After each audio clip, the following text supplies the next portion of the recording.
The story starts with Dr. Sarah Chen, a woman who thought she understood the laws of physics, until the day she found something in the Arctic that should not exist. She was 34 years old, a glaciologist with the International Arctic Research Collective, and she had spent the better part of a decade studying ice cores and climate patterns in one of the most inhospitable regions on Earth. Sarah was practical, methodical, driven by data and evidence. She believed in what could be measured and verified.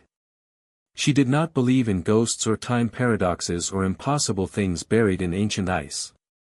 But on the morning of March 15, 2024, standing on a collapsing glacier shelf 200 miles from the nearest human settlement, staring at something that her instruments insisted was real but her mind refused to accept, Dr. Sarah Chen would learn that the universe contained mysteries far stranger than anything her scientific training had prepared her for. This is the story of what she found in the ice, and what found her in return. This is the story of how reality bent, how time folded back on itself, and how one discovery in the frozen wastes of the Arctic would unravel a conspiracy that had been hidden for over 60 years. Welcome to Real Conflict Zone. The Arctic Research Station designated North 7 sat on what geologists optimistically called stable permafrost, though everyone who lived there knew that stability was a relative term in a region where the ground itself was melting, where coastlines disappeared overnight, and where glaciers that had existed since the last ice age were calving into the sea with increasing frequency. North 7 was home to 17 scientists and support staff during the summer research season, a collection of prefabricated buildings connected by heated tunnels, powered by a combination of solar arrays and diesel generators that struggled against the cold.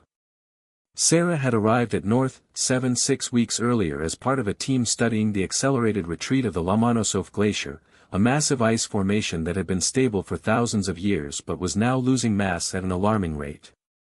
The work was important. Understanding glacier dynamics was crucial for predicting sea level rise and its impacts on coastal populations, but it was also deeply depressing. Every day, Sarah watched ancient ice disappear, watched landscapes that had existed since before human civilization simply melt away, taking with them irreplaceable climate records and ecosystems that existed nowhere else on Earth. The team had established a network of sensors across the glacier, monitoring temperature, ice thickness, melt rates, seismic activity. Most days involved trudging across ice fields in temperatures that could kill an unprepared person in minutes, checking equipment, downloading data, taking samples. It was exhausting, monotonous work that required absolute attention to detail, because mistakes in the Arctic had consequences measured in frostbite and hypothermia and people who didn't come back. On this particular morning, Sarah was part of a 3-person team conducting a routine equipment check on the glacier's eastern edge, an area where satellite data had shown unusual subsidence patterns. With her were James Rodriguez, a geophysical engineer who specialized in ground-penetrating radar, and Dr. Yuki Tanaka, a Japanese climatologist whose work on ice sheet dynamics had made her something of a celebrity in their field. They traveled by snowmobile, a 2-hour journey from the research station across terrain that was simultaneously breathtaking and terrifying. The Arctic in March existed in a strange twilight, the sun hovering near the horizon for most of the day, painting the ice in shades of blue and gold. The landscape was vast and empty in a way that made Sarah feel simultaneously insignificant and hyper-aware of her own existence. There were no trees here, no landmarks, nothing but ice and snow and the occasional exposed rock face. Navigation required GPS and constant attention because everything looked the same, and getting lost meant dying, simple as that. They reached the sensor station designated East 12 around midday, a collection of instruments housed in a weatherproof box anchored to the ice. James immediately began running diagnostics while Sarah and Yuki took core samples from nearby locations, drilling down through layers of ice that represented centuries of accumulated snowfall. This was familiar work, almost meditative, the drilling rig's steady whine, the careful extraction of ice cores, the logging of depth and visual observations. It was Yuki who first noticed something unusual. She'd been examining a freshly extracted core, holding it up to the light, when she suddenly stopped and called the others over.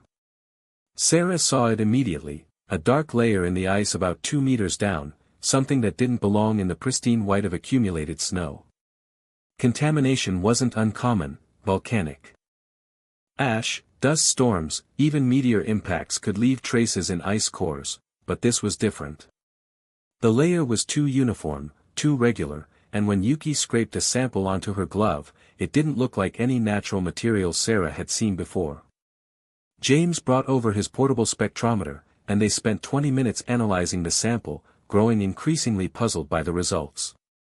The material contained elements that made no sense, refined metals, complex polymers, things that suggested human manufacture rather than natural occurrence. But how could manufactured materials be embedded in ice that was at least 60 years old, in a region where no known human activity had occurred until the 1970s? They decided to expand their investigation, drilling additional cores in a grid pattern around the initial site.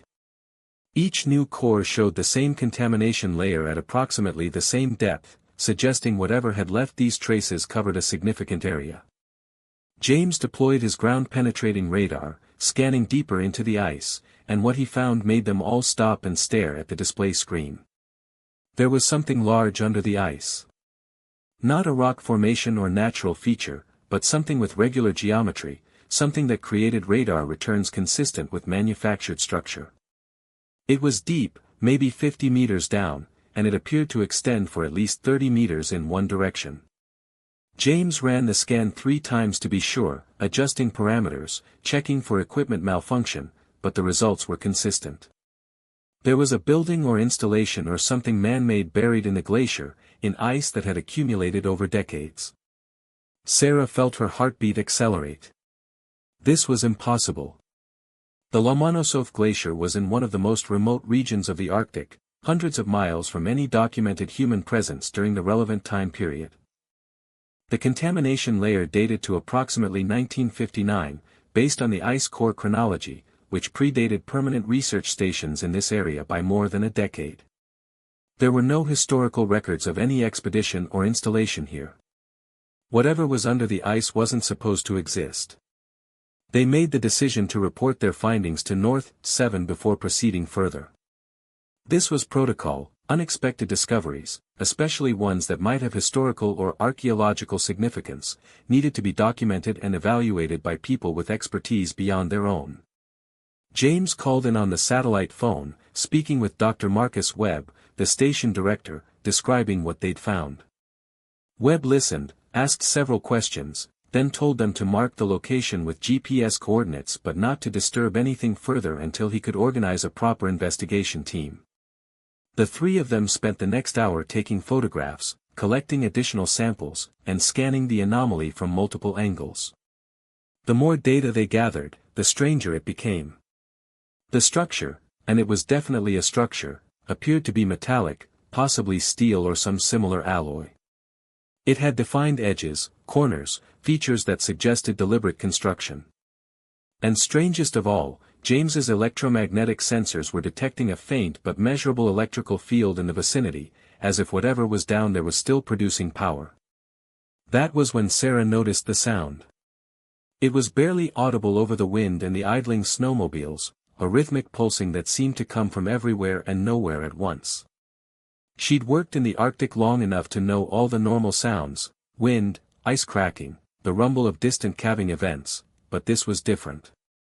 This was regular, mechanical, almost like a heartbeat. She mentioned it to the others, and they all fell silent, listening. James moved around with a directional microphone, trying to locate the source.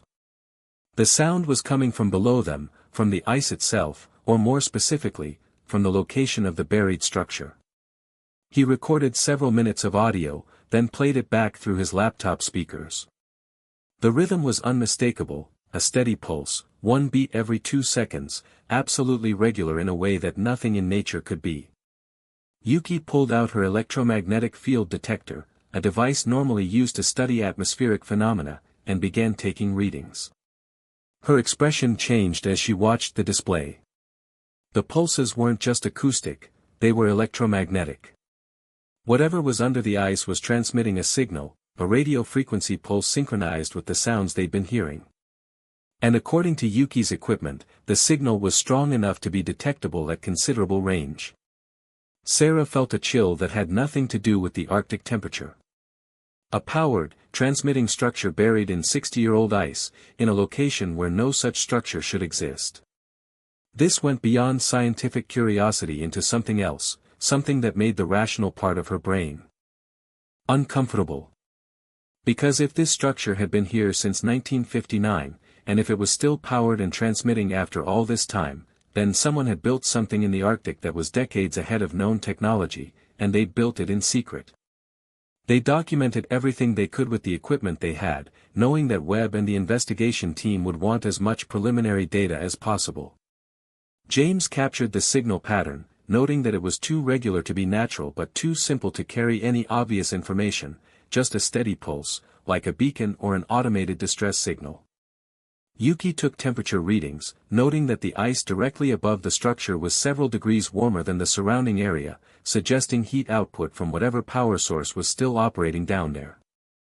As they were packing up their equipment, Sarah noticed something else.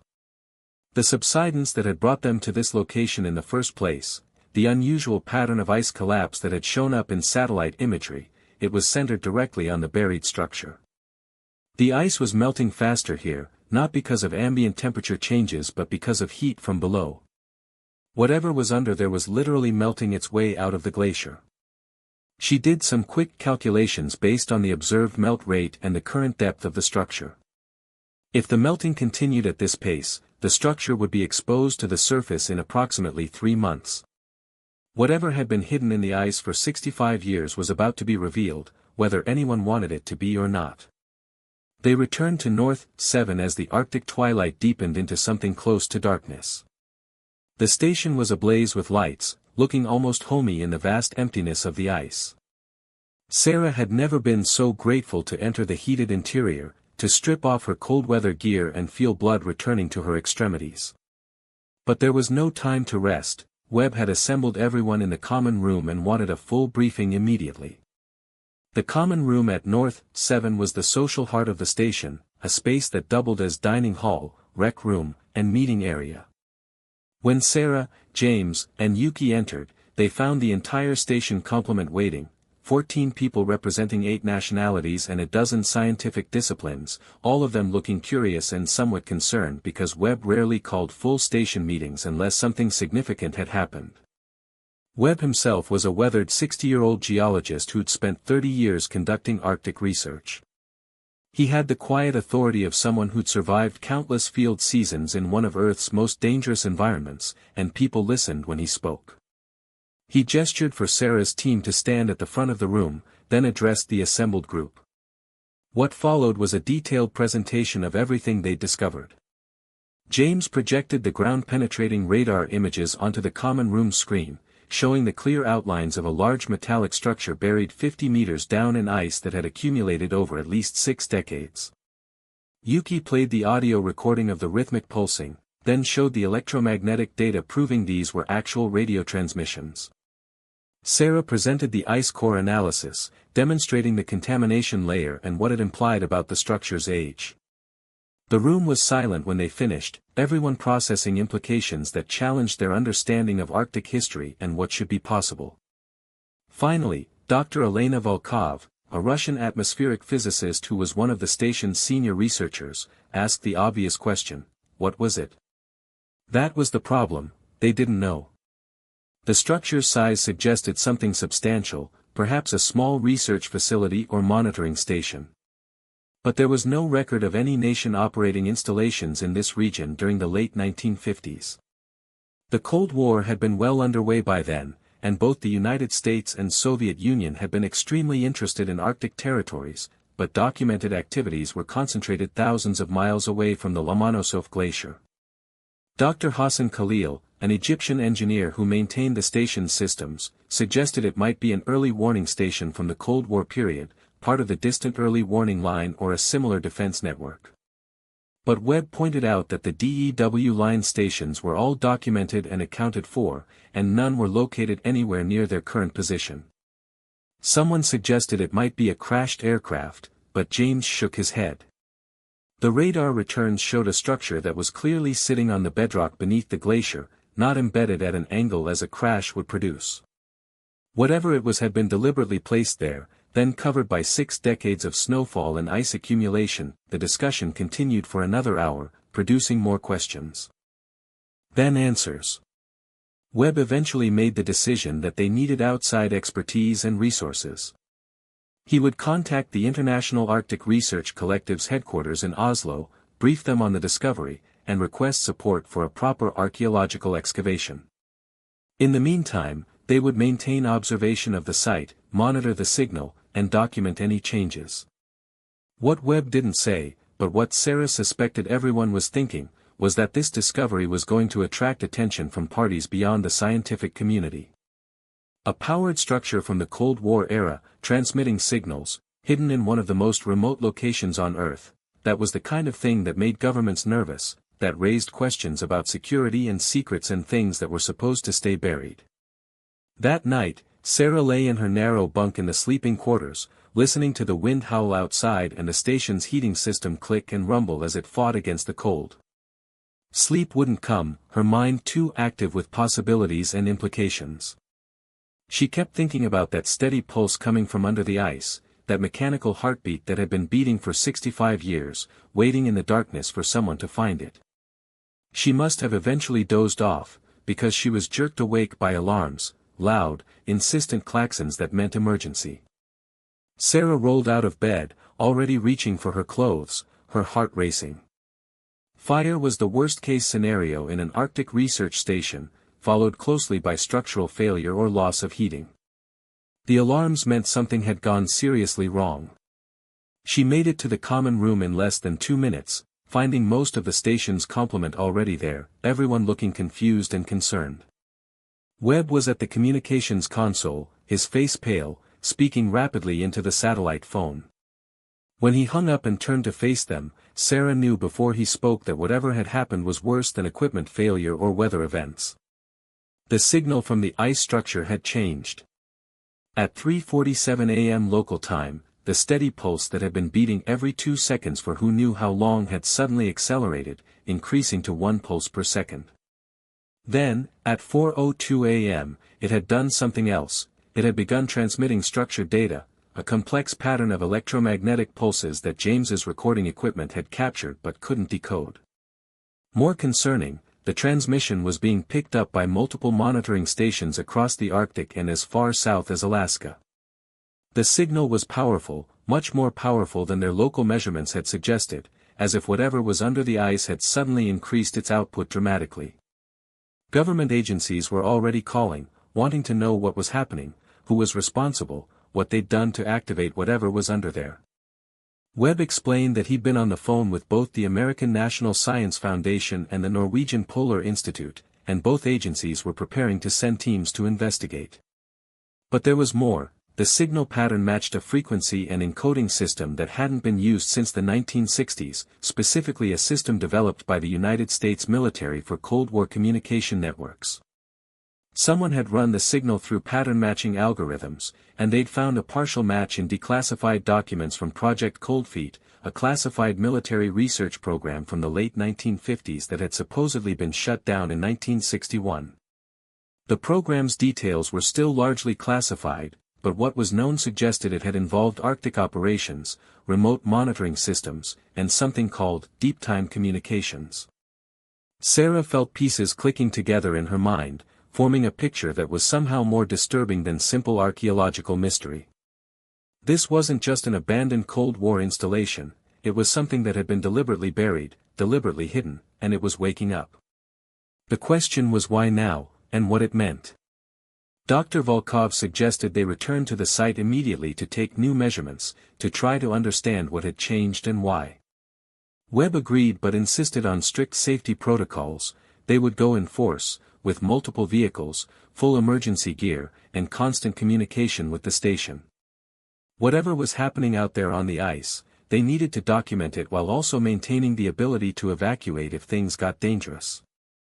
They assembled a convoy of 4 snowmobiles with 8 people, Sarah, James, Yuki, Webb, Volkov, Khalil, and 2 others, Dr. Peter Morrison, a British physicist specializing in electromagnetic phenomena, and Lieutenant Commander Robert Chen, a Canadian military liaison who was stationed at North 7 as part of an international cooperation agreement.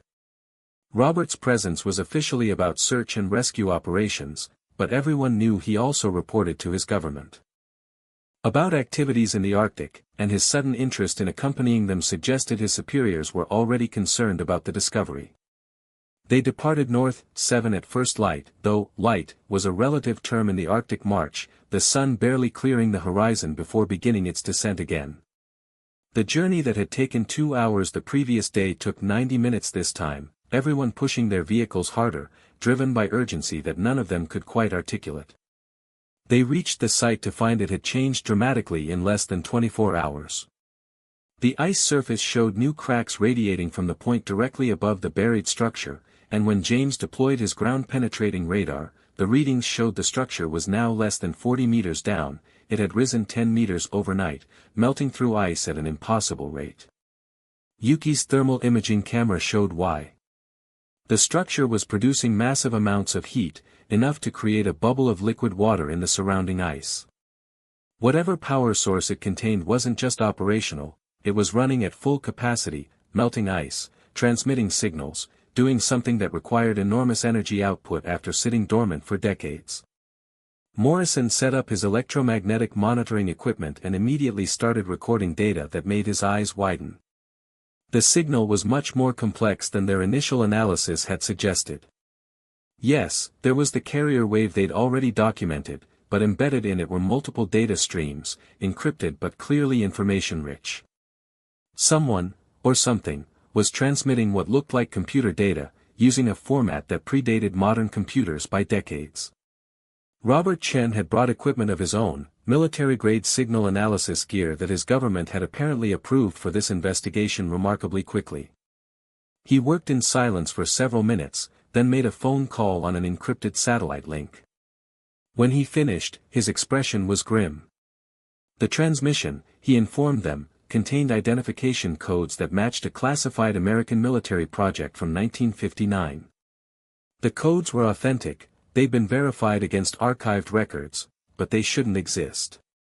The project they belonged to had officially been terminated 65 years ago, all personnel accounted for, all equipment recovered or destroyed. Yet here were those exact codes, broadcasting from under Arctic ice, as if no time had passed at all.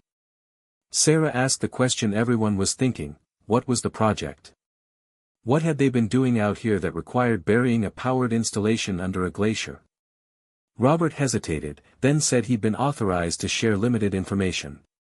Project Coldfeet had been about establishing autonomous monitoring stations in remote Arctic locations, designed to operate indefinitely without maintenance, using experimental power systems and communication technology decades ahead of their time. The stations were supposed to monitor Soviet military activities, track atmospheric conditions, provide early warning of bomber incursions during a time when nuclear war seemed imminent. But Project Coldfeet had been shut down after one of the experimental stations malfunctioned catastrophically, killing 3 researchers and causing environmental contamination. All remaining stations were supposed to have been decommissioned and removed. Except this one. This one had been left here, buried under ice, broadcasting its heartbeat signal for 65 years, waiting. The question was what it had been waiting for, and why it had suddenly activated at full power after all this time. They spent the next 6 hours documenting everything they could, knowing that what they were observing was unprecedented. The structure continued to rise, melting ice at approximately 2 meters per hour. At this rate, it would breach the surface within 24 hours.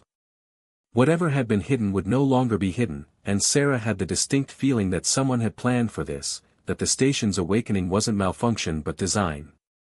James made a discovery that supported that theory. He'd been analyzing the signal patterns when he noticed something embedded in the data, a timestamp. The transmission wasn't just broadcasting identification codes, it was marking time, counting down to something. And according to James's calculations, the countdown would reach 0 in approximately 48 hours. Morrison suggested the countdown might be linked to the station's emergence from the ice.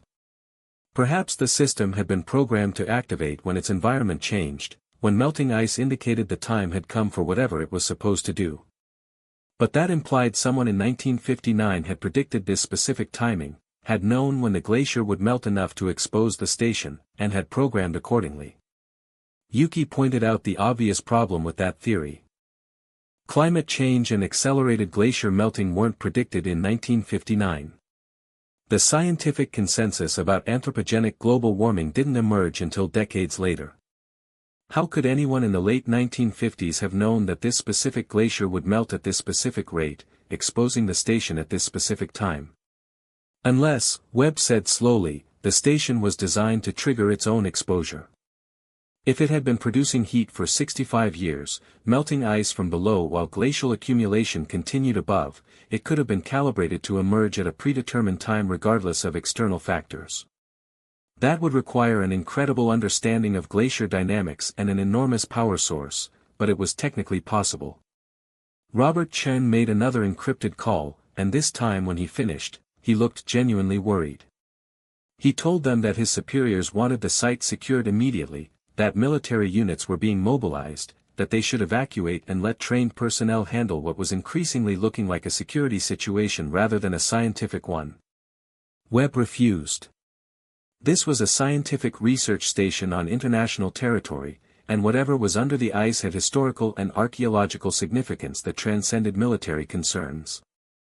They had a responsibility to document and preserve the discovery for the scientific community, not turn it over to the military to be classified and buried again, metaphorically if not literally. The argument continued for 20 minutes, growing heated, until Sarah interrupted with an observation that made everyone stop. The signal had changed again. The countdown was still running, but now there was something else, a new transmission, on a different frequency, and this one wasn't encrypted. Morrison isolated the new signal and amplified it through his equipment speakers. What they heard was human voice, distorted by age and interference but unmistakably human. It was repeating a message, over and over, in English with an American accent. This is Colonel David Hendricks, United States Air Force, Project Cold Feet Station Alpha. Automated systems have activated per emergency protocols. Core breach is imminent. Do not attempt to shut down. Repeat, do not attempt shutdown. If you're receiving this, protocol demands you verify my status before proceeding. My identification code is Bravo 79er Alpha Quebec. Verification required before station deactivation. I repeat, verification required. They played the message 3 times, everyone staring at the speaker in disbelief. A voice from 1959, recorded and waiting all this time, programmed to play when the station activated. But it was the content that made Sarah's skin crawl. The colonel, if that's really who it was, had said, my status. Not the station's status, not mission status, but his status specifically. And he'd insisted on verification before deactivation, as if he expected someone to try to shut the station down. Robert Chen was already on his phone again, and this time Sarah could hear the urgency in his voice as he spoke to whoever was on the other end. When he finished, his face had gone pale. He looked at Webb, then at the others, and said something that shouldn't have been possible. Colonel David Hendricks was alive. He was 78 years old, living in a retirement home in Virginia, and according to military records, he'd never been to the Arctic in his life. The implications of that statement hung in the frozen air like ice crystals, each person processing what it meant. The voice from the recording claimed to be Colonel Hendricks. The identification code would presumably verify that claim, once they traced it through military channels. But the real Colonel Hendricks, if there was such a person, had no connection to Project Cold Feet or Arctic operations. Unless the records were wrong, or had been deliberately falsified, or something even stranger was happening. Sarah felt reality beginning to bend around her, the comfortable certainties of cause and effect starting to fray. They were dealing with something that violated basic assumptions about how the world worked, about how time and identity and existence functioned. A man's voice from the past, asking for verification of his status, while that same man supposedly lived thousands of miles away with no memory of any of this. Webb made a decision. They would continue documenting the site, but they would also attempt to contact Colonel Hendricks directly. If the man was alive and accessible, they needed to know what he knew about Project Cold Feet, about this station, about why his voice and identification codes were buried in Arctic ice. Robert Chen said his superiors had already dispatched someone to interview Hendricks, and they'd share whatever they learned. But he also said that military teams were en route to the glacier site, with orders to secure it by any means necessary. They had maybe 12 hours before. This became a classified military operation, and everything they discovered would disappear behind security classifications. That gave them time, but not much. They returned to North 7 to download their data, file preliminary reports, and prepare for what would likely be their last opportunity to study the anomaly before it was taken out of their hands. The journey back was quiet, everyone lost in their own thoughts about what they'd witnessed and what it meant. At the station, Sarah went immediately to her workstation and began compiling everything they knew into a comprehensive report. She was a scientist, trained to deal with evidence and data, but the evidence here pointed toward conclusions that her rational mind rejected. A powered installation that had operated autonomously for 65 years. A countdown to an unknown event. A voice recording that claimed to belong to a man who apparently existed but had no connection to the project. And underneath all of it, the unsettling sense that someone had planned this, that they were following a script written decades ago by people who somehow knew the future. She was still working when James knocked on her door, his expression troubled. He'd been analyzing the electromagnetic data in detail, and he'd found something that didn't make sense. The power output from the station wasn't just high, it was impossibly high. Based on the heat generation and signal strength, the station was producing megawatts of power, far more than any known portable power system could generate, especially one that had been running for 65 years without refueling. Whatever was powering the station under the ice, it wasn't diesel generators or solar panels or even nuclear batteries of the type that had been developed for space exploration. It was something else, some power source that violated Sarah's understanding of thermodynamics and energy conservation. Either that, or the station was connected to some external power supply, which raised the question of where that power was coming from and how it had been maintained for 6 decades. Yuki arrived moments later with her own disturbing discovery. She'd been reviewing ice core samples from the site, looking at the contamination layers in detail. The material they'd found wasn't just refined metals and polymers, it contained elements that shouldn't exist in those concentrations, rare earth metals and isotopes that suggested advanced manufacturing techniques that hadn't been developed until decades after 1959. It was as if whoever built the station had access to technology from the future, or had developed capabilities far beyond what the historical record indicated was possible.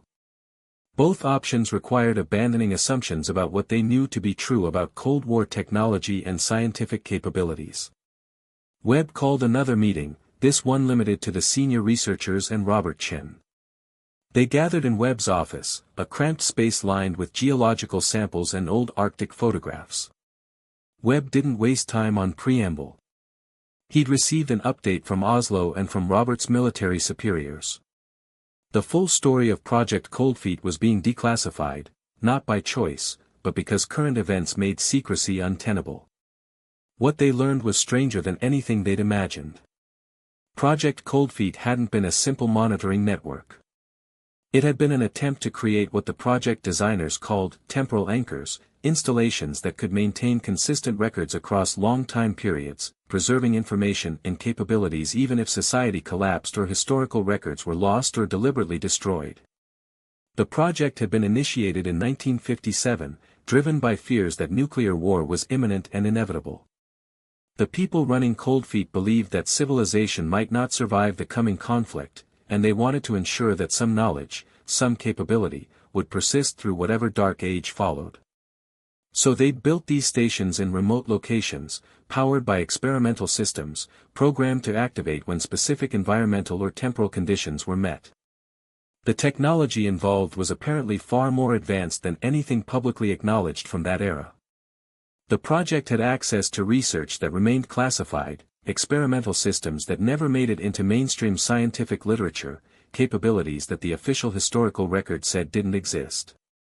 And when Project Cold Feet was shut down, supposedly because of safety concerns, The real reason was that someone high up in the military or intelligence community had decided the installations were too dangerous, too unpredictable, too likely to cause problems in the future.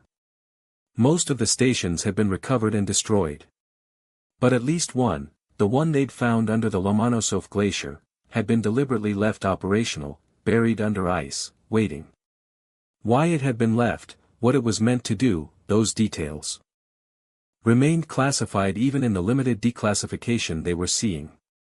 Robert Chen added that his government had managed to interview Colonel Hendricks, and the results were troubling. The colonel remembered Project Cold Feet. He remembered being assigned to Arctic operations in 1959. He remembered a station designated Alpha, remembered burying it under ice, remembered programming it with codes and protocols and failsafes. But here was the problem: Colonel Hendricks had never physically left the continental United States during that time period. His military records were clear. He'd been stationed at Andrews Air Force Base outside Washington, D.C. throughout 1959, never deployed, never traveling except for occasional flights to other domestic bases. Yet Hendricks insisted he remembered the Arctic. He remembered the cold, the darkness, the glacier. He described details about Station Alpha that matched what they'd discovered, information he couldn't have known unless he'd been there. But he also remembered being at Andrews, remembered his routine duties, remembered events that historical records confirmed he'd attended in Washington during the exact same time period. The medical team that examined Hendricks found nothing wrong with him. He wasn't senile or suffering from false memories or psychological breaks. His recollections were clear, consistent, and detailed. He simply remembered being in two places at once, and both sets of memories were equally real to him. Sarah listened to all of this feeling like the ground was shifting under her feet. They were dealing with something that broke fundamental rules about how reality worked. A man who remembered being in two places simultaneously. A station that shouldn't exist, powered by systems that violated known physics. A countdown to an event that someone in 1959 had programmed with apparent knowledge of what would happen in 2024. The only explanation that made any sense, and even this required abandoning most of what she thought she knew about the universe, was that Project Cold Feet had been involved in something beyond just Arctic monitoring. Something that involved time or consciousness or reality in ways that science didn't fully understand even now, let alone in 1959. Webb asked the question they were all thinking: what happens when the countdown reaches zero? What was Station Alpha designed to do once it surfaced from the ice? Nobody had an answer. Robert's superiors were treating it as a potential weapons system, preparing for everything from nuclear contamination to biological hazards. The scientific community wanted to study it as a unique archaeological and technological discovery. And somewhere, presumably, there were people who knew the truth about Project Cold Feet, who understood what Station Alpha really was, who might be watching and waiting for whatever was about to happen. They had less than 30 hours until the countdown completed. They had perhaps 12 hours before military teams arrived and took control of the site. And they had the knowledge that whatever they were dealing with, it had been planned by people who'd somehow known that this moment would come, who'd prepared for it across a span of 65 years. Sarah made a decision. If they only had 12 hours, she was going to spend them at the site, documenting everything, trying to understand what they'd discovered before it disappeared into classification. Webb agreed, and they organized another expedition, larger this time, with more equipment, everyone understanding this might be their only chance. They departed North 7 at midnight, a convoy of vehicles carrying 10 people and enough equipment to establish a temporary field station at the anomaly site. The Arctic night was clear and brutally cold, temperature dropping below -40 degrees, the kind of cold that made exposed skin freeze in seconds, that made breathing painful, that turned metal brittle and batteries sluggish. When they reached the site, they found it transformed. The station had continued melting ice throughout the day, and now they could see it, not just radar returns but actual visual confirmation. A metallic structure, roughly rectangular, approximately 30 meters long and 10 meters wide, sitting in a crater of melted ice 50 meters across.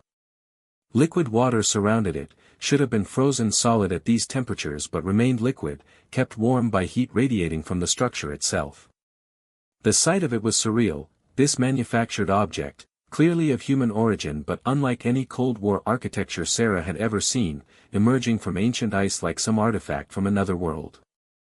The metal was unmarked by rust despite 6 decades of submersion, the surface smooth and reflective even in their flashlight beams. There were no obvious doors or windows, no external features except for what looked like antenna arrays along the top and a series of vents that glowed faintly with internal light. The electromagnetic pulse was much stronger here, almost overwhelming Morrison's sensitive equipment. He had to dial back his receivers to avoid overload, and even then the signal was powerful enough to create interference in their radios and electronics. Whatever was inside that structure was running at full capacity, drawing on that impossible power source, counting down to something. They established their field camp on stable ice at the crater's edge and began systematic observation and measurement. James deployed drones to capture detailed imagery of the structure from all angles. Yuki took thermal readings, mapping the heat distribution and confirming that the hottest points were near the vents, where internal temperatures approached 300 degrees Celsius. Morrison recorded the electromagnetic emissions in detail, building up a picture of the signal patterns and how they changed as the countdown progressed.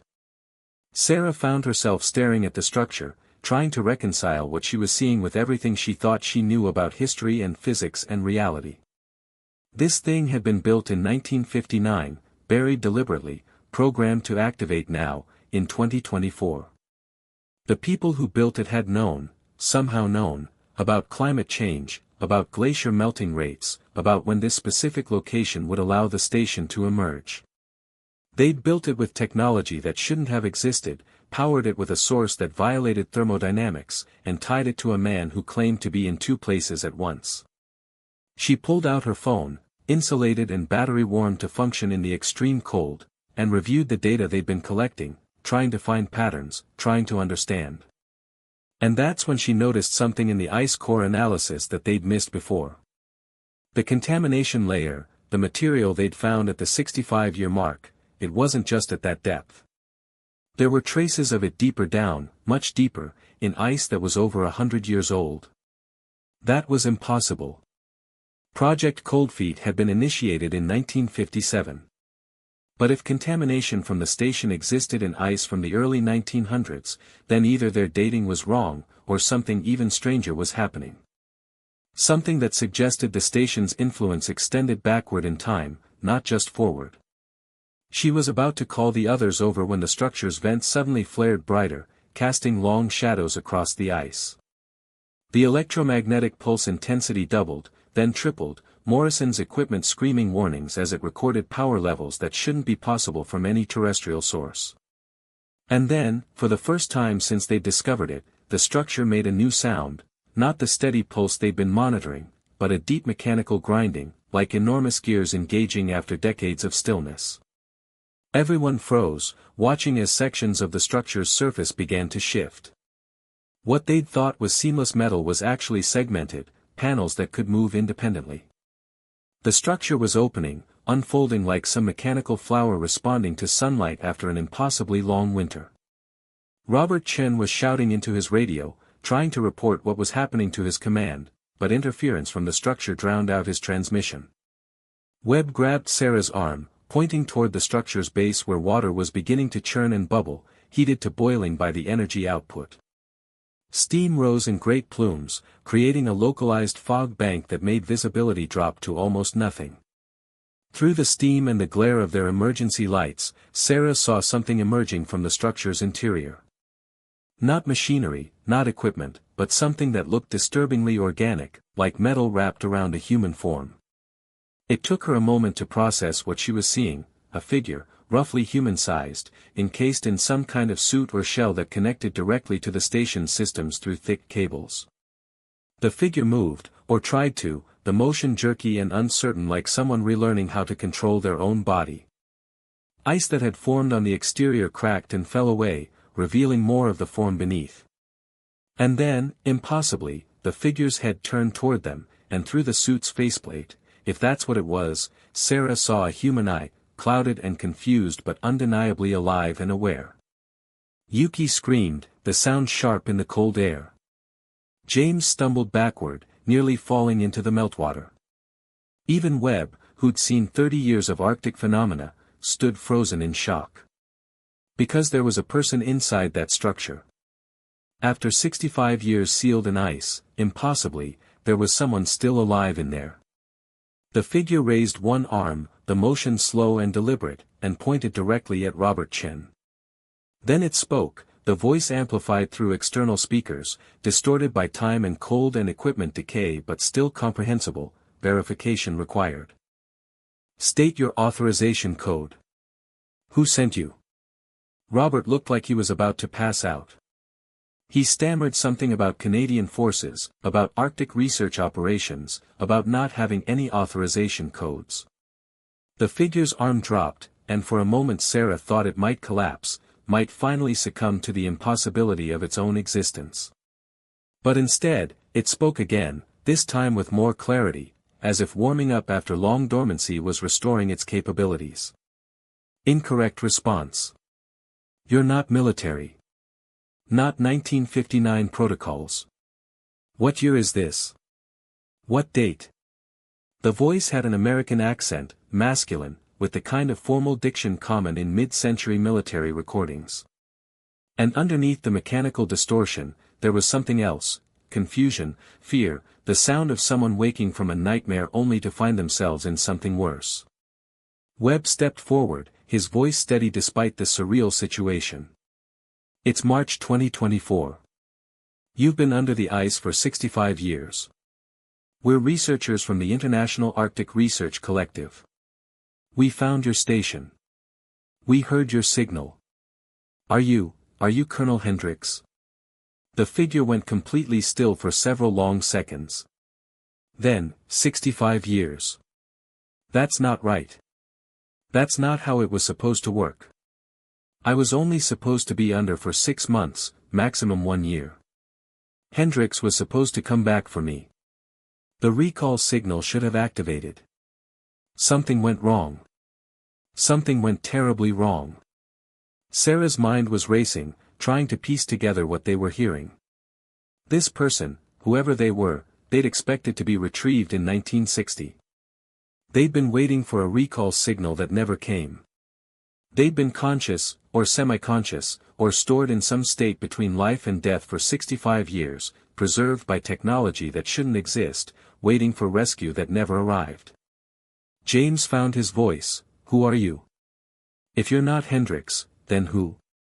The figure raised its arm again, this time reaching toward the faceplate of its suit.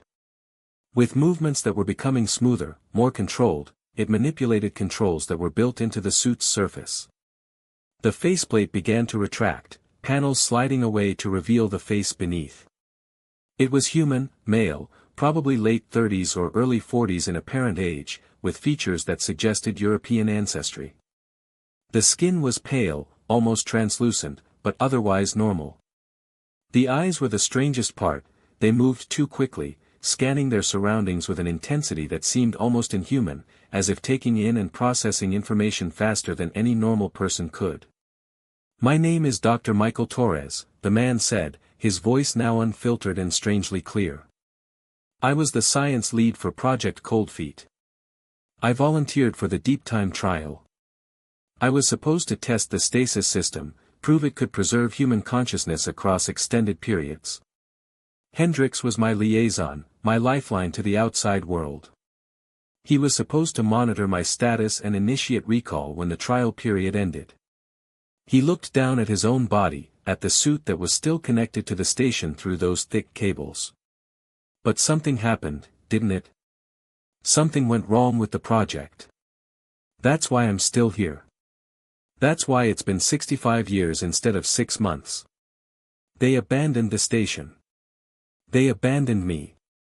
The words hung in the frozen air, each one carrying the weight of decades of isolation, of trust betrayed, of a man who'd volunteered for what he thought was a brief experiment only to be trapped in a technological tomb for longer than most people lived.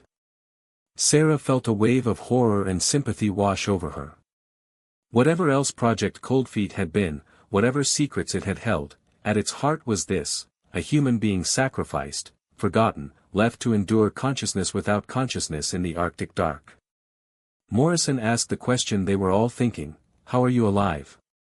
65 years without food, without water, how is this possible? Torres's laugh was bitter. The stasis system.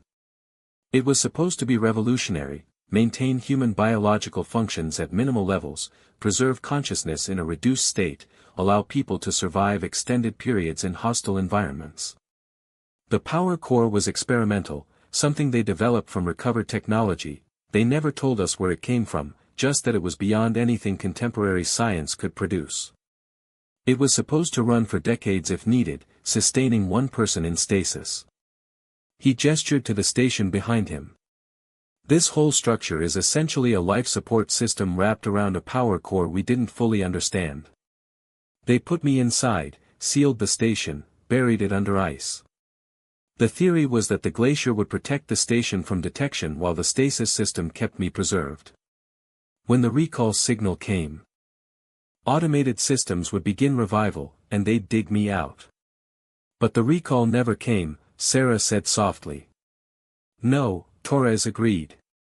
I've been conscious, in a way. Not fully aware, not all the time, but present. Dreaming, maybe, or something like dreaming. Experiencing time but not linearly, not the way normal people do. Sometimes I was aware of minutes passing. Sometimes it felt like decades compressed into seconds. The station kept me alive, kept my mind from completely deteriorating, but it couldn't give me context. I didn't know if I'd been under for days or years. I just kept waiting for Hendricks to activate the recall. Webb was recording everything, his scientific instincts overriding his shock. The station activated on its own. We detected the signal change 2 days ago. What triggered it? Torres looked confused. I don't know. The system was supposed to remain dormant until it received the recall signal with proper authorization codes. If it activated without that. He paused, his expression changing to something like fear. Unless the failsafe triggered. We programmed a contingency. If the station detected environmental conditions that threatened its integrity, if it sensed it was about to be discovered or destroyed, it would initiate emergency protocols. Full power, automated transmission, begin revival sequence regardless of authorization. The glacier melting, Yuki said, understanding. The station sensed it was rising toward the surface. It interpreted that as a threat. Which means, Torres continued, his voice growing urgent, the final protocol is active. The station isn't just waking me up, it's preparing for something else. Project Coldfeet wasn't just about stasis technology. The stations were designed to be information repositories, fail-safes, insurance against civilizational collapse. Each station contained classified data, research findings, technology that the military wanted preserved in case of nuclear war. He looked at each of them in turn, his 2 quick eyes holding contact just long enough to be unsettling. And if the station thinks it's been compromised, if it believes the wrong people are trying to access it, the final protocol is scorched earth. It will destroy itself and everything within a half-mile radius to prevent the information from falling into enemy hands. That's what the countdown is for. That's what happens when it reaches 0. The temperature seemed to drop another 10 degrees as the implications sank in. They had less than 24 hours until the countdown completed. They were standing at ground zero of a Cold War self-destruct system that had been programmed to vaporize itself and anyone nearby rather than risk capture. And unless they could convince the station's automated systems that they were authorized personnel, using codes and protocols from 1959 that none of them possessed, they were all going to die. Robert Chen was on his radio again, this time getting through, his voice cracking as he explained the situation to whoever was on the other end. Sarah heard fragments of the response: evacuate immediately, military teams en route, do not attempt to disarm, treat as active nuclear threat. The words confirmed what Torres had told them: Project Coldfeet had been serious about their security measures. Torres had disconnected himself from some of the cables linking him to the station, though several remained attached to ports in his suit. He moved carefully toward them, stepping out of the meltwater onto solid ice, his movements becoming more natural with each step as his body remembered how to function independently. "There might be a way," he said, his voice dropping low as if afraid the station might overhear. The system was designed to recognize Hendrix's biometrics, voice print, retinal scan, DNA markers. If we could somehow present those to the verification system, convince it that Hendrix is here authorizing a stand-down, we might be able to abort the countdown. "Hendrix is in Virginia," Robert said. "There's no way to get him here in time, and even if we could, he claims he's never been to the Arctic. His biometrics wouldn't match whatever the system has on file." "They would," Torres said grimly. "That's the thing about Hendrix, he was here. I know because I met him, worked with him, watched him program the station's security systems. But he was also not here, simultaneously stationed in Washington. That was part of the experiment, part of what Project Cold Feet was really about." Sarah felt pieces clicking together, forming a picture that made her head hurt. "You're saying Hendrix was in two places at once? Physically in two locations simultaneously?" "Not exactly," Torres said. "It's more complicated than that. The technology we were working with, the power core, the stasis system, all of it, it came from somewhere else. Somewhere that understood physics differently than we do. The project's real goal wasn't just preservation, it was exploring the implications of what they'd found. And one of those implications was that consciousness, identity, information, these things aren't as fixed and localized as we assume." He gestured back at the station. Hendrix was the test case for consciousness bridging. His awareness was distributed, I guess you'd say. He existed in multiple locations, experiencing both simultaneously but as one integrated consciousness. When he programmed the station's security, he used his biometrics from here, from his Arctic self. But the version of Hendrix in Washington had no direct memory of doing it, because his Washington self wasn't the one who performed the action. Webb looked like he was having trouble accepting what he was hearing. "That's impossible. Consciousness can't exist in two places at once. That violates everything we know about neuroscience, about physics, about what we thought was possible in 1959, yes," Torres interrupted. "But Project Cold Feet had access to technology that proved otherwise. And now that technology is counting down to self-destruction, and the only person who can stop it is a man who both was and wasn't here 65 years ago." Yuki had her phone out, reviewing data with fierce concentration. If Hendrix's consciousness was distributed, if his identity existed in multiple locations, there might be traces. Quantum entanglement, information echoes, something that persisted even after the project ended.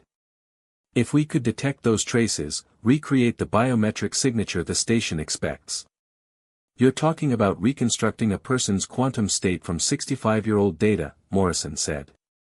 "That's not just impossible, it's theoretically incoherent." "So was a man surviving in stasis for 65 years, Torres pointed out. "So was a power source that's been running continuously since 1959 without refueling.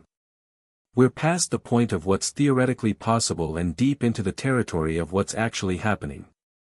The question isn't whether we can do this, it's whether we can do it in the next 20 hours. Sarah made a decision. "We need to contact Hendrix. If his consciousness was bridged, if part of him still carries memories or traces from his Arctic self, we need to access those. Even if he doesn't consciously remember, there might be information in his neural patterns, his DNA, something we can extract and use." Robert was nodding, already calling his superiors again. "I'll get authorization to bring him here. Military transport can have him in the Arctic in 8 hours if they push it. But that's cutting it close, we'd have less than 12 hours to extract whatever information we need and interface it with the station's systems. We also need to understand the station itself," James said. "If we're going to abort the countdown, we need to access its control systems. Torres, can you get us inside?" Torres looked back at the structure, his expression conflicted. "I can try.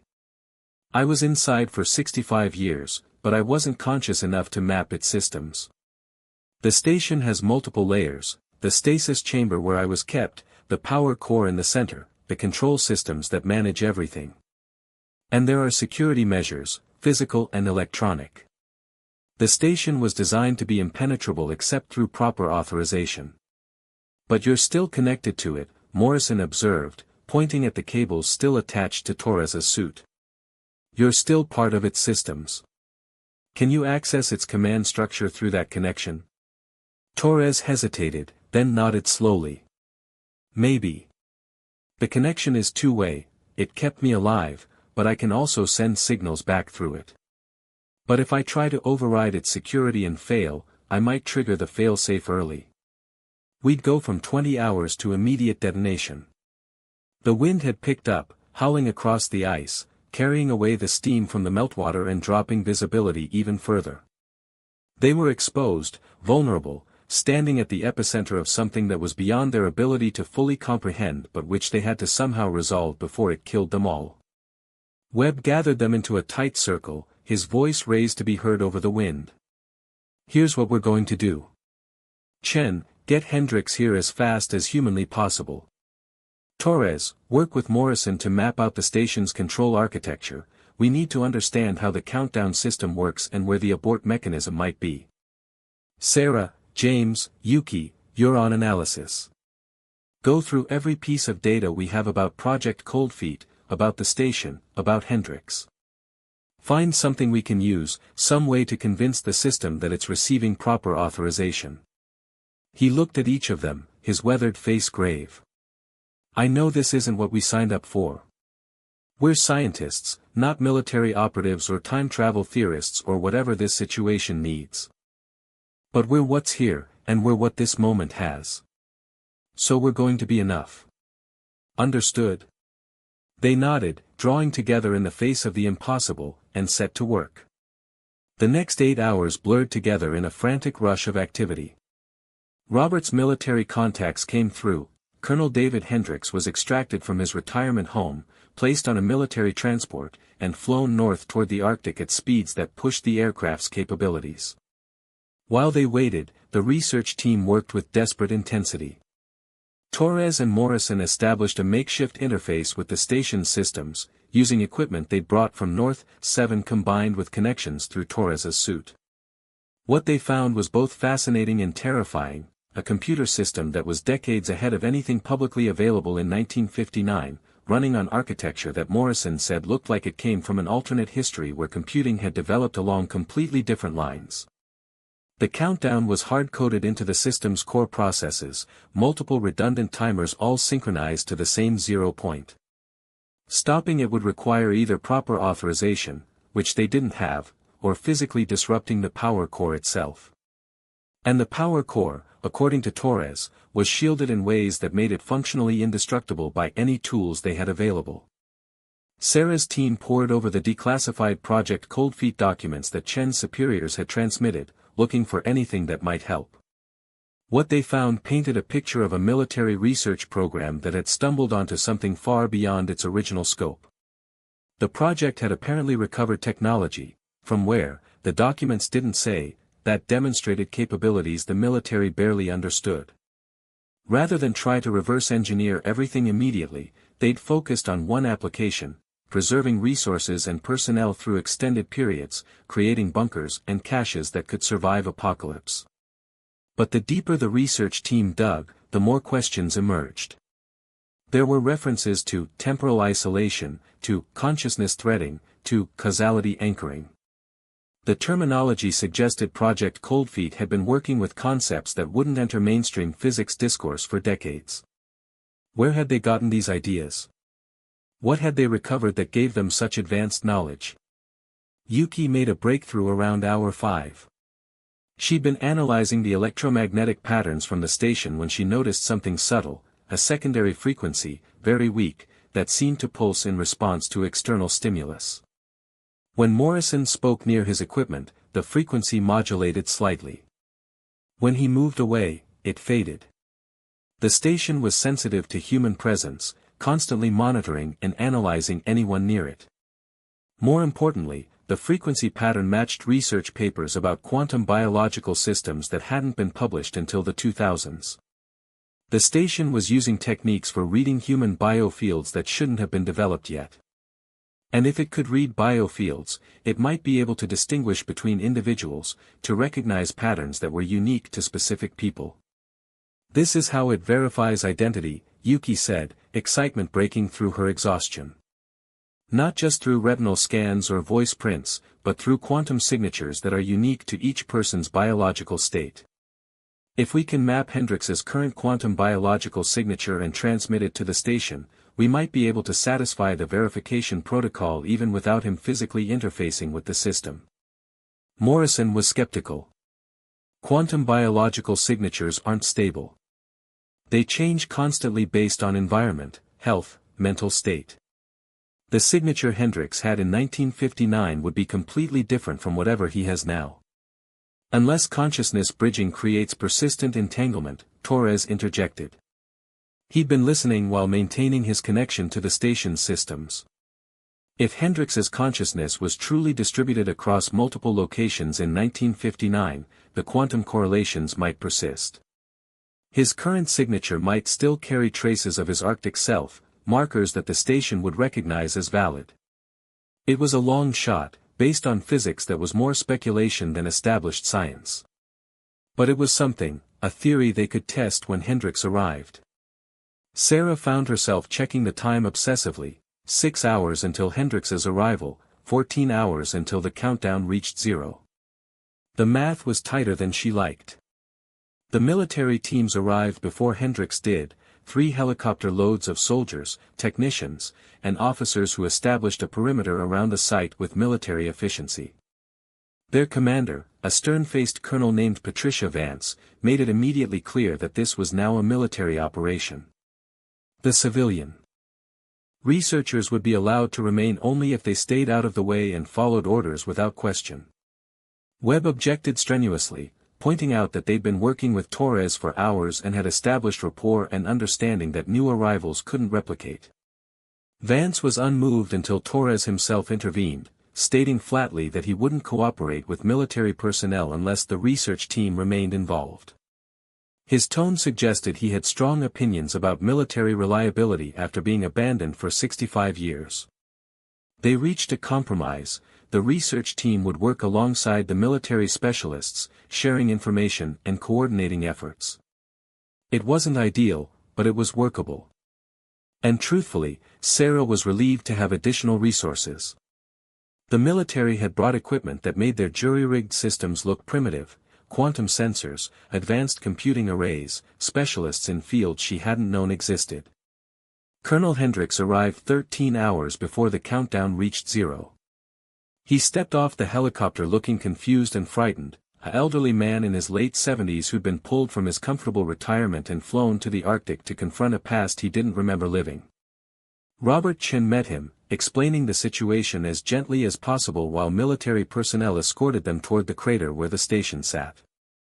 Sarah watched Hendrix's face as he approached, saw his expression change from confusion to recognition to something like terror.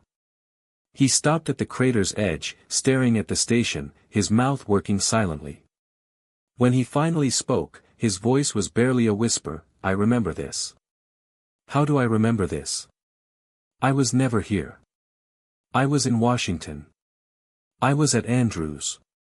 I was." He trailed off, his hand rising to his head as if it hurt.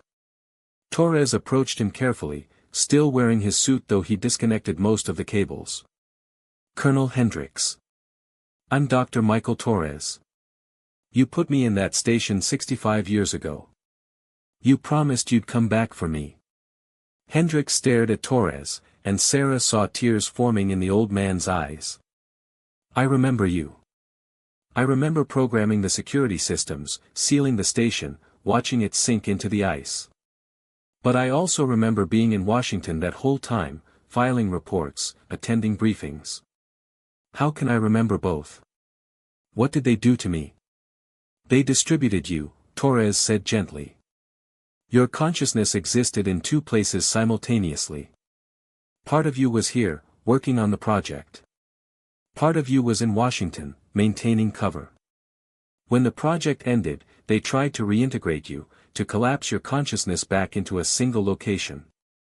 But it looks like the integration wasn't complete. Part of you still carries memories from here. Vance stepped forward, all business.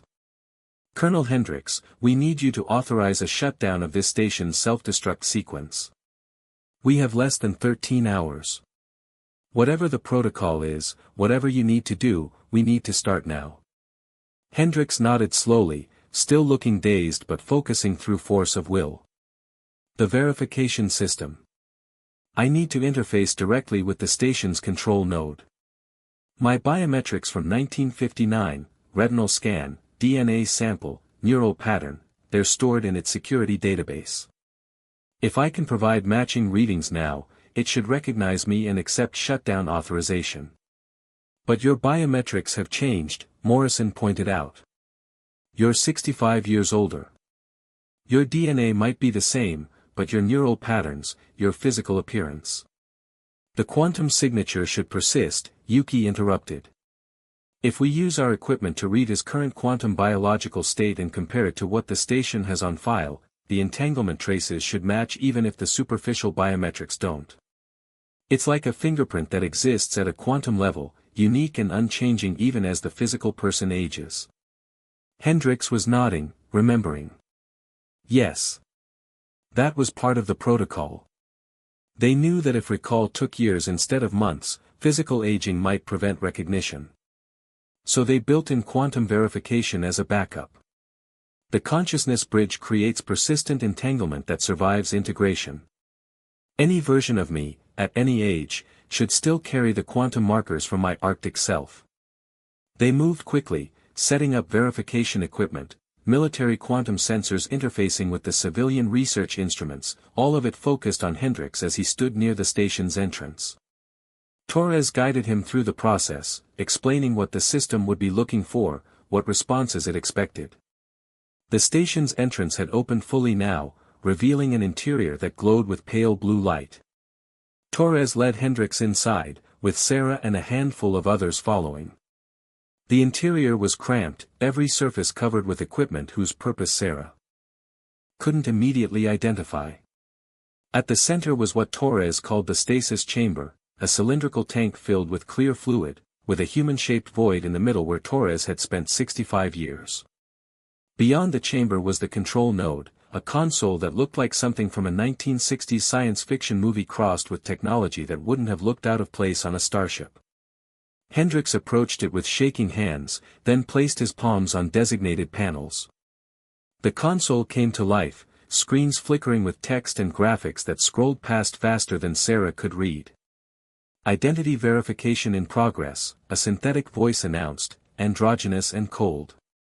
Multiple identity markers detected. Quantum signature analysis required. Stand by. The wait was agony. Sarah watched the console's displays, saw data streaming past, DNA sequencing, neural pattern mapping, quantum state analysis. The system was comparing Hendrix's current state against records from 1959, searching for the persistent entanglement that would prove he was who he claimed to be. Match probability, 73%, the voice announced. Insufficient for full authorization. Secondary verification required. Verbal authorization code and mission context confirmation necessary. Hendricks closed his eyes, and Sarah could see him struggling, trying to access memories that existed but weren't fully integrated into his conscious awareness. Authorization code Bravo 79er Alpha Quebec, he said, his voice steady despite his obvious distress. Mission context, Project Cold Feet Station Alpha, deployed March 1959, primary objective temporal preservation of classified materials and test subject Michael Torres. I am Colonel David Hendricks, Project Liaison and Security Officer. I authorize immediate cessation of all fail-safe protocols and full system stand-down. Silence. The console screens froze, data streams pausing mid-scroll. Sarah held her breath, aware that they had less than 11 hours left and this might be their only chance. If the system rejected Hendrix's authorization, they'd have to evacuate and let the station destroy itself, losing Torres, losing the technology, losing answers to questions they'd barely begun to ask. Verbal authorization code confirmed, the voice finally said. Quantum signature match probability updated to 89% based on contextual correlation. However, temporal discrepancy detected. Current date is March 2024. Expected recall date was December 1959. Discrepancy exceeds acceptable parameters. Clarification required. Why has recall taken 65 years? Hendricks opened his eyes, looking at Torres with an expression of profound sadness. Because we failed you. Because the project was shut down and everyone pretended it had never existed. Because the version of me that existed in Washington, I didn't remember you. I didn't remember any of this. And the version of me that was here, that knew about you, that version got integrated and absorbed and lost. No one came back for you because no one remembered you needed to be saved. I'm sorry. I'm so sorry. The station processed this, and Sarah could almost imagine she heard something like sadness in the synthetic voice when it responded. Apology acknowledged. However, temporal discrepancy remains unresolved. Project protocols required recall within maximum 18 months. Current delay is 65 years. This suggests mission failure, potential compromise, or reality-level event outside design parameters. Please explain. Torres stepped forward, his hand finding Hendrix's shoulder. Reality changed, he said simply. The war you were preparing for didn't happen. Civilization didn't collapse. The world moved on and Project Cold Feet became a forgotten footnote in classified history. You weren't supposed to be here this long because the circumstances you were preparing for never materialized. The system kept me alive because it was programmed to, but the reason for keeping me alive became obsolete decades ago. Clarification accepted, the voice said after a long pause. Mission parameters now understood to be based on contingency that did not occur. However, this creates new problem. Test subject Michael Torres has been maintained in stasis for duration far exceeding safe parameters. Neural degradation probability at 65 years, 97%. Psychological damage probability, 99%. Subject's continued viability is statistically impossible and suggests reality modification may have occurred. Sarah felt her skin prickle. The system was noticing the same impossibility they'd all been too polite to mention directly. Torres shouldn't be functional. The human brain couldn't survive what he'd endured, not even with advanced technology. Yet here he was, not just alive but apparently lucid, his mind intact despite 6 decades of isolation. I'm viable because you made me viable, Torres said to the system, and there was something in his voice that suggested he was speaking not just to a computer but to whoever had designed it. You use technology that doesn't fully belong to this reality. You reached into spaces where physics works differently, where consciousness can persist without normal biological constraints. That's why I'm still here. That's why I'm still me, mostly, despite everything. You built something that transcended normal limitations because you had access to knowledge that transcended normal physics. Correct, the system acknowledged. Power core and stasis technology derived from recovered non-terrestrial architecture. Full capabilities not understood by project designers. Functionality achieved through empirical testing rather than theoretical comprehension. Warning: long-term effects of non-terrestrial technology exposure on human consciousness remain unknown and potentially dangerous. Non-terrestrial. The word hung in the air like a bomb. Sarah exchanged glances with the others, saw her own shock reflected in their faces. Project Cold Feet hadn't just been advanced human technology, it had been built with alien technology, with devices recovered from somewhere or someone not of Earth. Vance looked like she'd been struck. Colonel Hendricks, what exactly were you people working with? Hendricks shook his head slowly. I don't remember the details. The Washington version of me was never told, and the Arctic version, those memories are fragmented. I remember something about a recovery operation in 1954, something that came down near Ellesmere Island. I remember being shown devices that didn't make sense, technology that operated on principles we couldn't explain. I remember being told this was classified above top secret, that we were to use what we could and ask as few questions as possible. Standard procedure for that era, Vance muttered. Half the technological leaps of the Cold War came from back-engineering things we didn't fully understand. We just didn't usually acknowledge the source. She turned to Torres. Can you shut down the self-destruct countdown? We've established identity verification. Let's finish this. Torres approached the console, his movements more confident now. System, this is Dr. Michael Torres, Primary Test Subject Station Alpha. I confirm Colonel Hendrix's identity and authorize full system stand-down. Abort all fail-safe protocols. Cease countdown to self-destruct.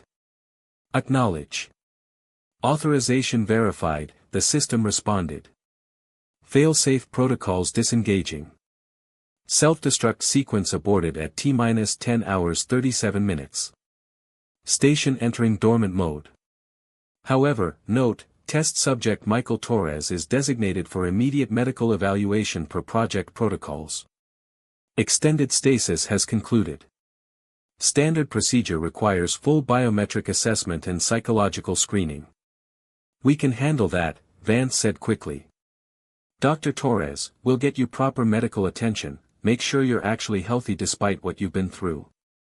And then we'll need extensive debriefing about Project Cold Feet, about the technology, about everything you know.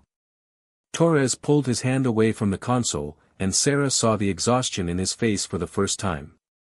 He'd been running on adrenaline and sheer determination, but now that the immediate crisis was over, the weight of 65 years was catching up with him. I'll tell you everything I can remember, he said softly. But you need to understand, I'm not the same person who went into stasis. The experience changed me. Time compressed and stretched and folded back on itself in ways I still don't fully comprehend. I'm not sure I'm entirely human anymore, at least not in the way I used to be. They evacuated the station, Torres supported by medical personnel who'd been standing by. As they emerged into the Arctic air, still brutally cold but feeling somehow warmer after the unnatural chill of the station's interior, Sarah looked back at the structure one last time. It had stopped glowing, the vents dimmed to almost nothing. The station was going dormant, shutting down its systems now that its purpose was fulfilled or negated or whatever had happened to its mission across 6 decades of waiting.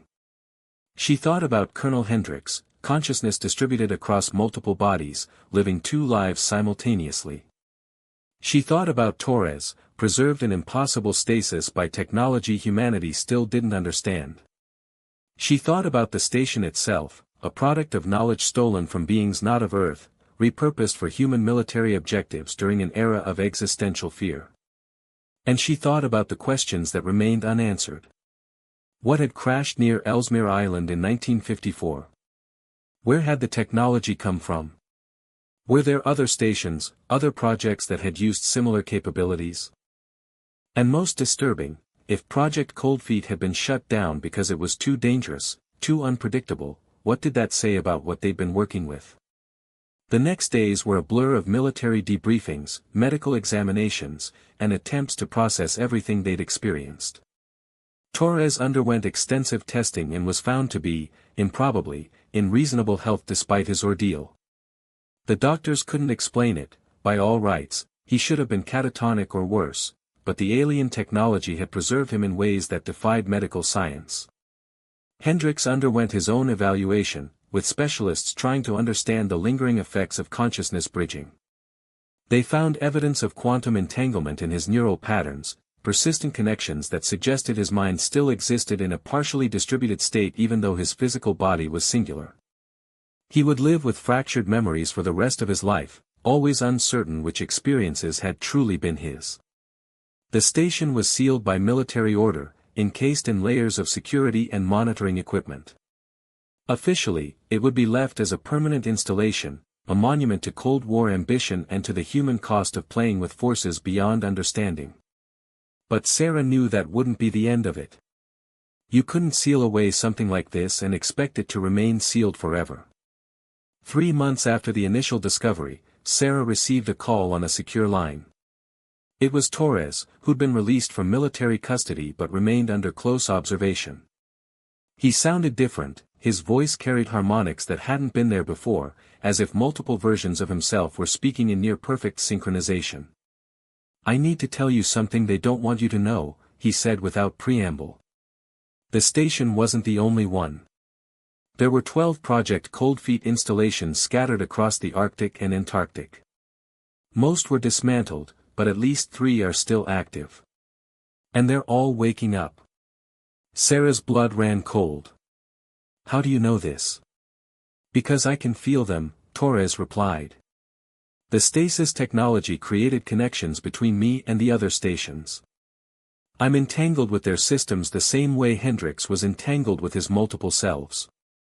They're transmitting now, all of them. The same countdown. The same emergency protocols.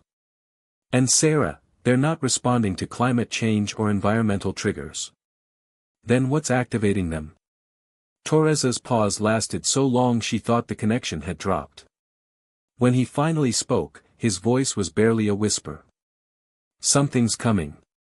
The stations were programmed to activate when they detected a specific signal pattern, something the designers called the recognition frequency. I've accessed fragmentary records. The recovered technology wasn't just power cores and stasis systems. There was a communication device, something that could detect approaching vessels or entities using physics we don't understand.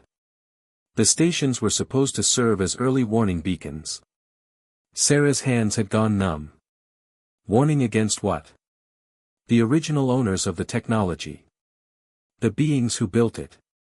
Project Cold Feet reverse-engineered what they found, but they never understood its true purpose. The devices weren't salvaged from a crash, they were an observation post. And now, 65 years later, someone's coming to check on their equipment. The line went dead. Sarah sat in her office at the university where she'd returned to teaching, staring at the phone, her mind racing through implications that threatened to shatter what remained of her rational worldview. She pulled up her laptop and accessed the restricted databases she still had clearance for, searching for any evidence of Torres's claims. She found it buried in recently declassified documents, references to Station Beta in Antarctica, Station Gamma on the Greenland ice sheet, and others whose locations remained redacted. Each one showed the same activation pattern as Station Alpha. Each one was transmitting the same countdown. And astronomical monitoring stations around the world had detected an anomaly approaching the solar system from the direction of Proxima Centauri, moving at a velocity that suggested controlled propulsion rather than natural orbit. The official position was that it was an unusual asteroid or possibly a rogue planet. But Sarah had seen enough impossible things in the past 3 months to recognize a cover story when she heard one. Something was coming, something the governments of the world were tracking and preparing for, something they didn't want the public to panic about. She thought about calling Hendrix, but reports said he deteriorated rapidly after returning home. The consciousness bridging had destabilized further. Witnesses claimed he was sometimes visible in multiple locations simultaneously, as if his quantum state was collapsing and reforming, unable to settle into a single configuration. He'd been hospitalized 3 weeks ago after appearing in his bedroom and his kitchen at the same time, both versions of him fully aware and independent. Instead, she contacted Webb, who'd maintained his position at North 7 despite military pressure to replace him with more pliable personnel. He confirmed what Torres had told her: multiple stations were active, all synchronized to a countdown that would reach 0 in exactly 37 days. The military was establishing perimeters around each site, bringing in specialists, preparing for scenarios that ranged from first contact to armed conflict. "They're scared," Webb told her over an encrypted channel. "I've been in Arctic research for 30 years, and I've never seen the military this mobilized, this focused. Whatever those stations are beacons for, someone high up believes it's real and it's coming. They're treating this like an invasion scenario." Sarah made a decision. She couldn't just sit in her comfortable university office while the world potentially faced something that would rewrite human history. She requested emergency leave and contacted Robert Chen, who'd been promoted and assigned to coordinate civilian scientific input for what was being called Operation Frozen Threshold. He got her clearance to return to North 7 as part of a multinational scientific team that would observe and analyze the countdown's conclusion. The flight north was crowded with scientists, military personnel, and equipment. Everyone had the same expression, a mixture of excitement and deep, existential dread. They were flying towards something that could answer humanity's oldest question about whether we were alone in the universe, but the circumstances suggested the answer might not be comforting. North 7 had been transformed. The small research station was now surrounded by military installations, radar arrays, and enough firepower to fight a small war. Defensive positions ringed the site, and overhead, fighter jets maintained constant patrols. The glacier where Station Alpha sat had been excavated carefully, the structure now fully exposed and surrounded by monitoring equipment that made their initial discovery tools look like children's toys. Torres was there, looking even more unsettling than he had 3 months prior. His movements were occasionally blurred, as if he existed slightly out of phase with normal reality. He told Sarah privately that the stasis technology had changed him in ways that were becoming more apparent. He could sometimes perceive moments slightly ahead or behind the present, could sense quantum states that normal humans were blind to. He was becoming something other, something between human and whatever the alien technology had been designed for. "I can feel them watching," he said, staring at the exposed station. "Not the military, not us, them. The ones who built the original technology. They're aware of what we did, how we've used their devices. I think that's what triggered the countdown. We activated enough of their technology, created enough entanglement between their systems and human consciousness, that we became visible to them. The stations are beacons, but they're also alarms. We just rang the doorbell." The days passed with agonizing slowness. Scientific teams from 17 nations worked around the clock, analyzing the signal patterns, trying to decode the transmissions, preparing for whatever would happen when the countdown reached zero. The approaching anomaly was now visible through advanced telescopes, not an asteroid or planet but something that looked disturbingly artificial, a structure kilometers across with geometry that hurt to observe, as if it existed in more dimensions than human eyes could properly process. Hendricks appeared 5 days before the countdown ended.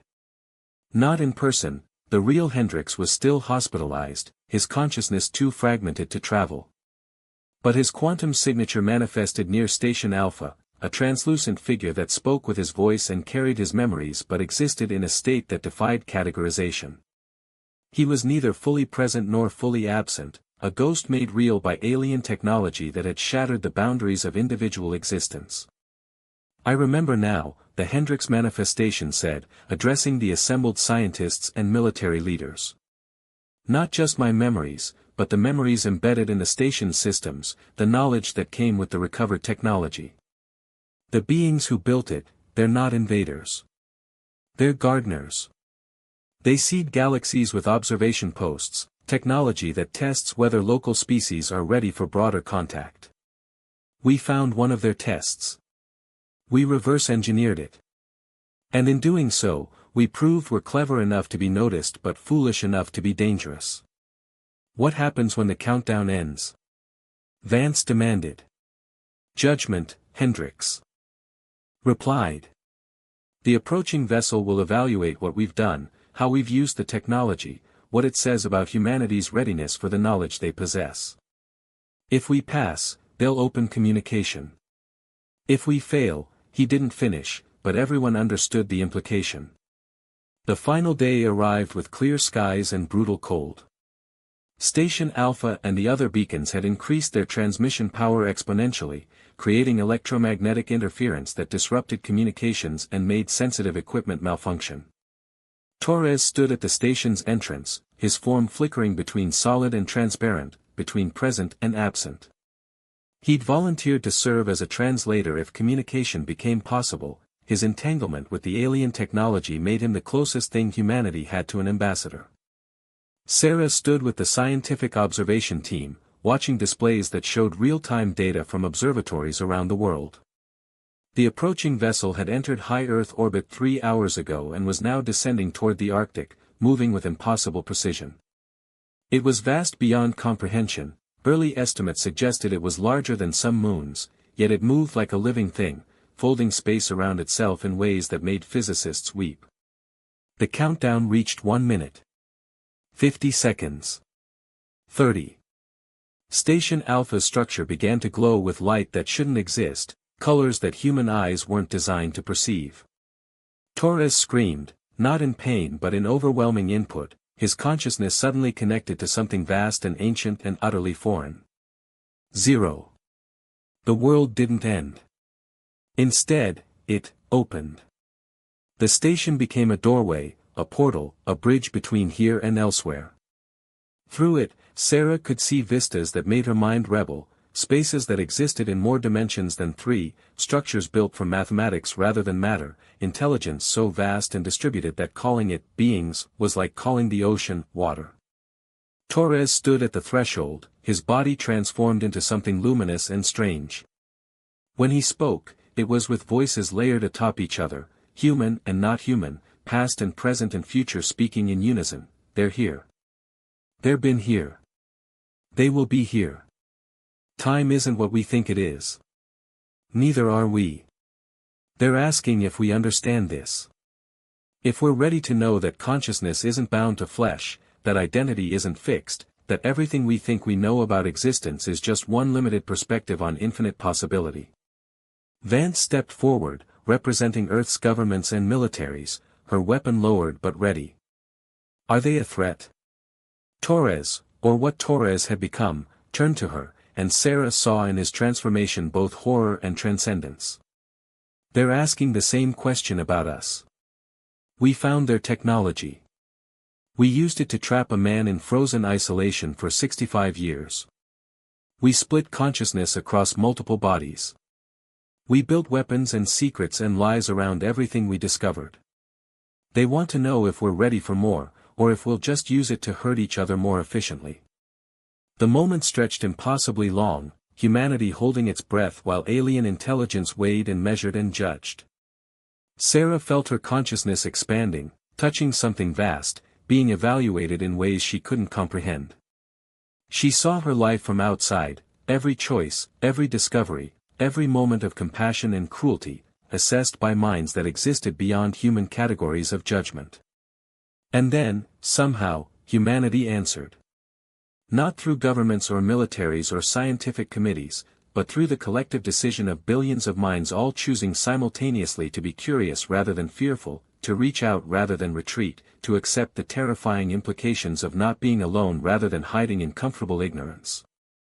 The light from Station Alpha changed, warming from cold blue to something like sunrise.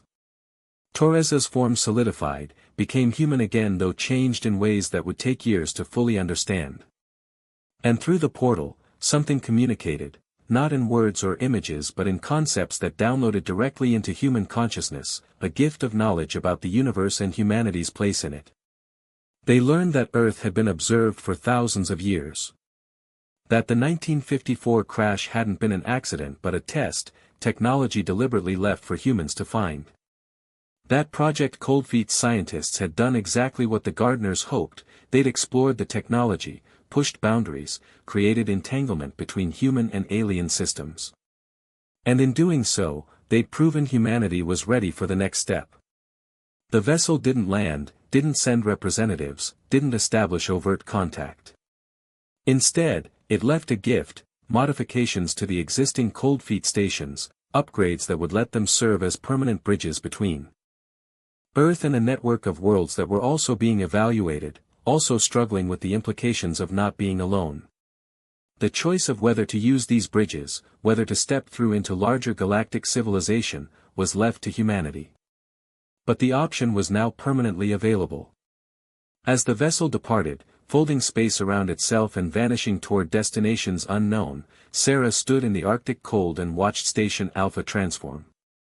The structure that had been a tomb, a beacon, a weapon, was now something else, a doorway to infinity, waiting for humanity to decide if it was brave enough to walk through. Torres approached her, his form stable but fundamentally changed. They showed me something while I was connected, he said softly. The reason they test species this way, why they force us to confront technology we barely understand. It's because civilization is fragile. Every species that reaches a certain level of development faces a choice: grow beyond your limitations or destroy yourselves trying to maintain comfortable illusions. The tests force the choice. Make species confront what they're capable of, for good or ill. And did we pass? Sarah asked. Torres smiled, and it was almost his old smile, from before 65 years in frozen darkness. We're still here, aren't we? We didn't shut down the stations. We didn't try to use them as weapons. When faced with the truly alien, we chose curiosity over fear. That's the test, not whether we're perfect, but whether we're willing to grow. The military began securing the site, scientists already planning research programs that would take decades. Hendrix's quantum manifestation faded, returning to whatever strange state of existence his fractured consciousness now occupied. And somewhere in a hospital in Virginia, the real Colonel Hendrix woke from sedation, his memories suddenly whole and integrated, the burden of distributed consciousness finally lifted. Sarah returned to her life, but nothing was the same. Station Alpha and its siblings remained active, bridges to elsewhere waiting for humanity to find the courage to cross them. Torres joined a new international organization dedicated to studying the alien technology and its implications, his unique perspective invaluable. The world had learned it wasn't alone, and while governments debated policy and militaries prepared for every contingency, ordinary people looked up at the stars and knew, really knew, that something looked back. Sometimes, on cold nights, Sarah thought about her first day on the ice, drilling cores and expecting nothing more than climate data. She thought about the voice from the past, the man frozen in time, the secrets buried in ancient ice. She thought about how one discovery could unravel everything you thought you knew about reality. And she thought about the future, about humanity standing at the threshold of something vast and strange and wonderful, about the choice that every generation would now face: remain comfortable in ignorance, or step through the doorway and discover what lay beyond. The ice had melted. The alarms had finally stopped. But the real story, the story of humanity's place in a universe far stranger and more wonderful than anyone had imagined, that story was just beginning. And somewhere, on worlds scattered across unfathomable distances, other species faced their own tests, their own discoveries buried in ice or sand or stone, all of them learning the same lesson: the universe was vast, consciousness was stranger than matter, and everything that could exist somewhere did exist, waiting to be found by those brave enough to look. The real conflict zone had expanded beyond one frozen planet, beyond one species' struggles and secrets. It encompassed everything, everywhere, all at once. And Earth, having passed its test, having chosen growth over fear, was now part of that infinite story. Station Alpha sat silent in the Arctic, no longer a tomb or a weapon or a forgotten relic, but a door standing open, waiting for the first brave souls to walk through and discover what wonders and terrors lay beyond. The countdown had ended not in destruction but in invitation, and humanity's response to that invitation would define the species for millennia to come. Sarah Chen, glaciologist and accidental discoverer of humanity's greatest secret, stood in her university office and looked at the ice core samples still sitting on her desk, relics from that first day when everything changed. She smiled, thinking about all the impossible things she'd witnessed, all the questions that now had answers and all the new questions those answers raised. The universe was strange. Consciousness was stranger. And humanity, flawed and scared and brave and curious, was now part of a story bigger than planets or stars or time itself. The ice had melted. The truth had emerged. And nothing would ever be the same. If you enjoyed this story, make sure to subscribe to the channel for more mysterious tales that blur the line between science and the impossible. Write down your suggestions in the comment box. What kind of stories do you want to explore next? Tales of ancient conspiracies? Encounters with the unexplainable? Discoveries that challenge everything we know? Let me know, and I'll bring you more stories from the real conflict zone, where reality bends and nothing is quite what it seems. Take care, and remember, Sometimes the most terrifying discoveries are the ones that prove we're not alone. By